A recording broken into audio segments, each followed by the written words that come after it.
بكم اعزائي مشاهدي اون سبورت. وعقب مباراه منتخبنا الوطني مع منتخب كاب فيردي وفوز منتخبنا بركلات الجزاء، كابتن حسام، ايه اللي اختلف عن مباراه اوزبكستان عن مباراه النهارده؟ في البدايه سواء كسبنا الماتشين او خسرنا الماتشين ده ماتشات تدريب وتعديلات وزي ما انا قلت ان انا بعتمد على كل اللعيبه اللي موجوده والمصابين.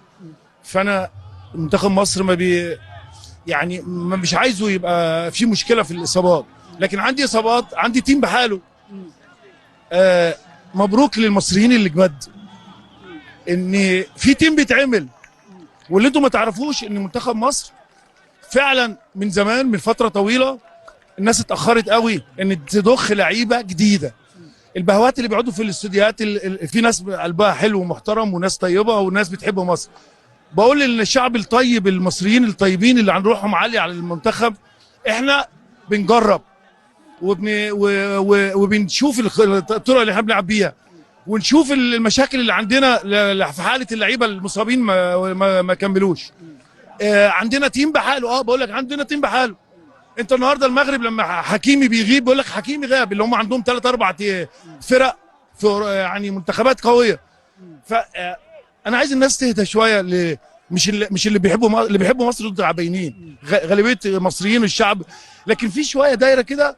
لا انا كنت متعمد ان انا ما اتكلمش عليها، بس في ناس نفسيه وحشه. لو مدرب اجنبي موجود وبيفكر يا كنا عملنا له تمثال. ده بص بقى النباهه، شفت الذكاء، شفت الجمال، شفت الراجل الخبرات.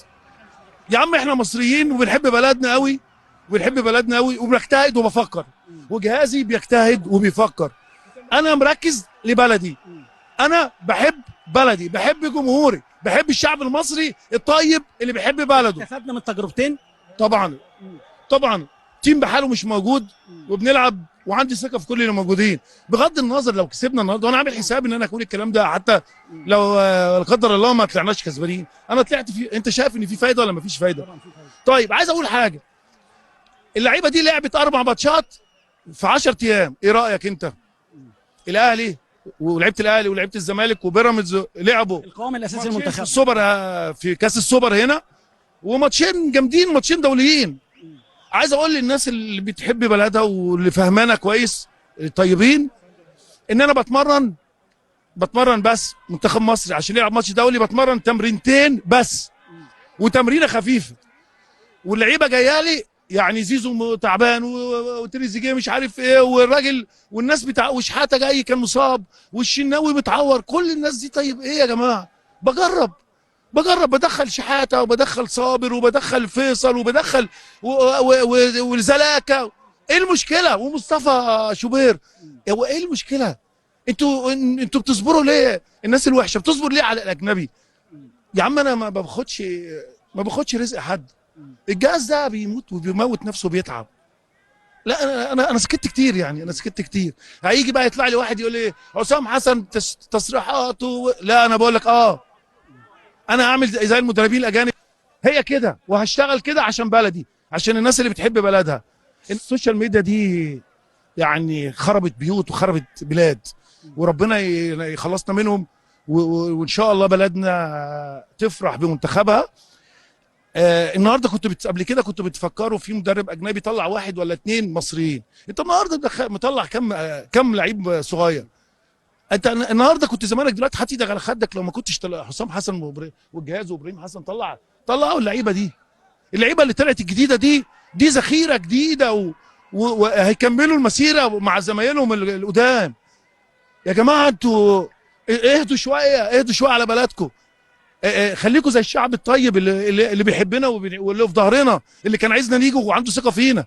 انا مش بقول كده عشان برضه الماتش ده ولا ايه. يعني ايه المكسب؟ يعني هعمل ايه بالمكسب؟ مكسب معنوي. تجربه وديه. ايه القضيه؟ وبعدين انا راضي على الفرقه في الماتش اللي فات. في الشوط الاولاني، غالبيه الشوط الاولاني والشوط الثاني كله في اخطاء. بدايه الماتش عملوا ترند ان اللعيبه ان في الجون ده. طبعا جون جه بشكل مش كويس، والجون الاولاني لكن اخطاء. لكن هل كان وارد الاخطاء؟ كان في 4 5 لعيبه خطا من الضغط والبريس على الكوره. ادي يطلع لي واحد فنان ويطلع لي يتكلم على منتخب بلده. عشان انتوا بتتريقوا ايه؟ عايزين ايه؟ انا هفضل كده واللي فارق مع احنا وصلنا كاس عالم، وصلنا نهائي كاس اللي زعلان يخليه يستخبى كده شويه لحد ما نأدي المهمه بتاعتنا. انا حسام حسن بقول لك اهو، انا اللي يهمني جمهوري وشعب البلد اللي بيحب، الشعب المصري اللي بيحب بلده، اللي ورا منتخب، مش وراه في الحلو والوحش. الجهاز ده وصل كاس عالم وبتعب من غير هزيمه، ووصل نهائي كاس من غير هزيمه، واللي جاي صعب، والليفل اللي هنلعب فيه الفتره اللي جايه كاس وكاس العالم اعلى من اللي فات.